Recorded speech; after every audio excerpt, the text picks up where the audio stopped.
Guys, welcome back to another vlog. Shout out nga pala dun sa viewer natin na nag-request na silipin ko daw tong si GoPeso.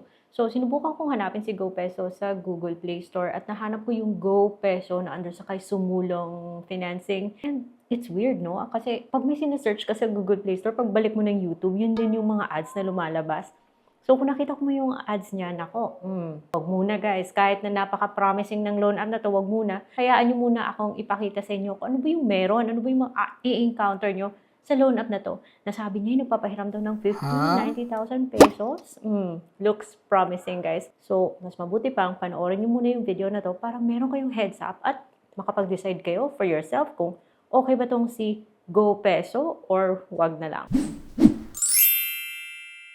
Hi guys! Welcome back to another Ola review or online loan apps. Isa namang online loan app yung sisilipin natin. Bago ang lahat guys, this is Ate Red. At nagre-review po ako ng mga ganito mga applications sa channel ko because gusto ko kayong bigyan ng tamang expectations sa mga loan apps na to. Yung video na to, hindi po siya sponsored. It is based on my personal experience because yun nga, meron tayong isang viewer na nag-request na silipin ko daw tong si GoPeso.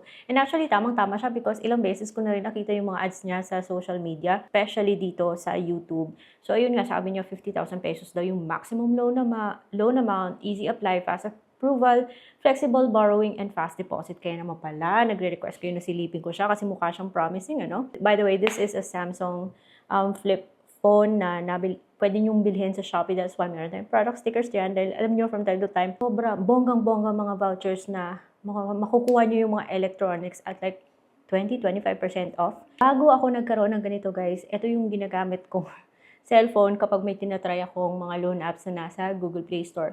At ang bagal-bagal niya na guys, dahil luma na siya, kaya napa-upgrade ako dito. But out of curiosity, dito ko po sinubukan si GoPeso. Kasi gusto malaman kung nag-work pa siya sa mga old na mga Android phones. But it's still working guys. So dito ko siya sinubukan. So yun nga, GoPeso Fund Assist from Sumulong Financing Incorporated. Hanap ko siya dito.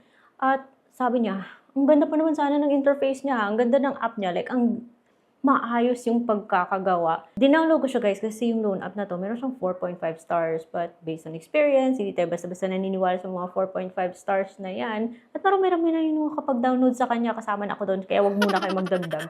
Unless napanood yun yung buong video. At sabi ni Xiaomi, mukhang okay naman siya. Wala naman siyang bugs. But anyways, magpatuloy na nga lang tayo. Borrow small, achieve big. Solve your daily financial difficulties. Talaga ba? Baka magdagdag to sa ating financial difficulties ha. Hindi niya po yung permission instructions. It will read your device information, device application, camera. Kailangan mo mag-agree dyan. So naglagay din ako ng phone number ko. Meron lang akong konting problem na encounter dito kasi nung pagkatapos mo mag-provide ng phone number, di ba mag-OTP ka, walang pumasok na OTP sa aking messages. Or siguro delay lang at that time. So what I did was, tinry ko yung voice verification.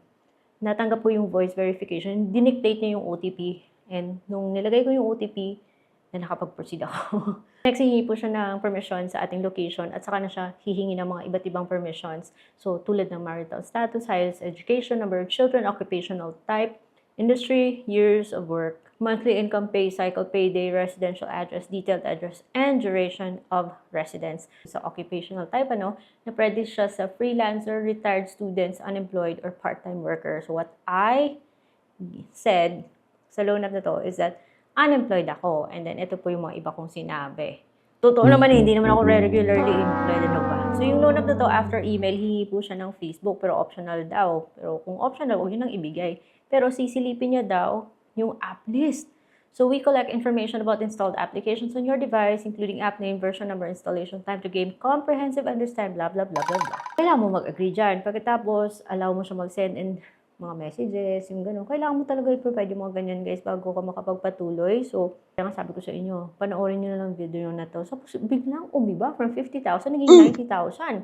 So, kinilik ko yung apply now para makapagpatuloy. At yung mga recommended ID types niya daw is national ID, UMID, driver license, and yung other document types are there. So, yung binigay ko sa kanya is, again, alam nyo na kung ano, that's my driver's license. So, kailangan mong picturean yung front and back ng driver's license mo. Tapos, nakaka-capture niya na yung ibang details ng driver's license pagkatapos mo siyang picturean. So, i-confirm mo lang na tama ba yung na-capture niya. Tapos magsi-selfie ka. Alam mo yung pag-selfie, magbi-blink-blink-blink kang ganun hanggang sa tanggapin niya yung yung itsura mo sa system. So blink-blink-blink, ganun. at calculating credit limit na daw. Nag-under review siya, and after 30 minutes, oh, by the way, while I was waiting, pinovide ko na yung aking e-wallet, which is a GCash. And after mga 30 minutes, saka ko nalaman na reject ko sa loan app na to. Diba sabi niya, i-read niya daw yung app list na nasa cellphone. Wala nang ibang loan apps yung cellphone na to, guys. Sabi ko nga sa inyo, diba, luma na siya and it's super slow na. I'm surprised that it's still working. Si GoPeso, dinownload ko dito. So maybe yun yung reason bakit hindi niya ako in-approve. Kasi wala siyang ibang loan apps nakita dito. Walang ka-activity yung cellphone na to. So it's probably suspicious for this app as well. So there are a number of possible factors. Pero, kung ma-reject ka, you can try again after 6/22/2026. And mag-a-apply pa ba ako ulit? No. Dahil, yung loan app na to, chinek ko po sa SEC, hindi po siya registered. Nakaka-problema na nga tayo sa mga online loan platforms na registered sa SEC. How much more yung hindi registered?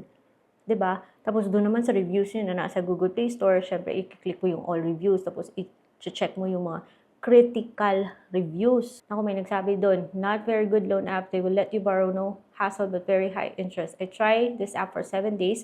I borrowed 3,000 and I have to pay 4,290 for 7 days. Don't install this. It's a short-term payment method and high interest. So, tatry ka pa ba sa loan app? So, may mga ganitong feedback.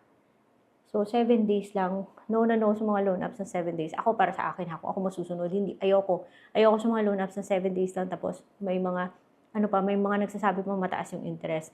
And, pinaka-red flag sa lahat, wala po siya sa SEC. Sure, may magtatanong. Ate Red, saan ba ako pwedeng umutang kung hindi mo naman pala recommend tong si GoPeso na to? Well, guys, I have a playlist of legit loan apps na nasubukan ko na, and so far okay naman yung naging experience ko sa mga loan apps na to.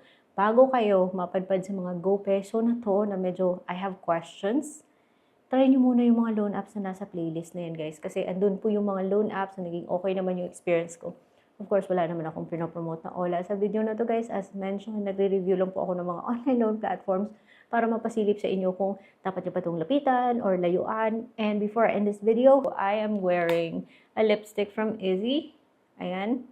And natural lang yung atake niya, mga guys. Ayan, oh. Bagay siya sa ganitong camera, which I'm, by the way, using a DJI Action 4 na i-color grade ko lang mamaya. This turns out really nicely. So, yung loan app na to pala, meron po siyang account cancellation. So, huwag na natin hintayin na mapunta pa tayo sa part na magpapakancel tayo kung hindi natin gusto yung isang loan app. Kasi sayang yung mga personal information natin na sinabit natin, hindi natin alam.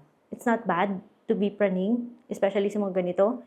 Kasi may right tayo na i-protect yung self natin, yung personal information natin from loan apps, especially yung those na hindi po SEC registered. So, I don't know if it's just a cell phone issue, but every time nagsisend ako, nagre-request ako ng OTP for yung sa login. And ngayon, sa pagpapadelete ng account, tagal yung dumating, guys, or parang walang dumadating.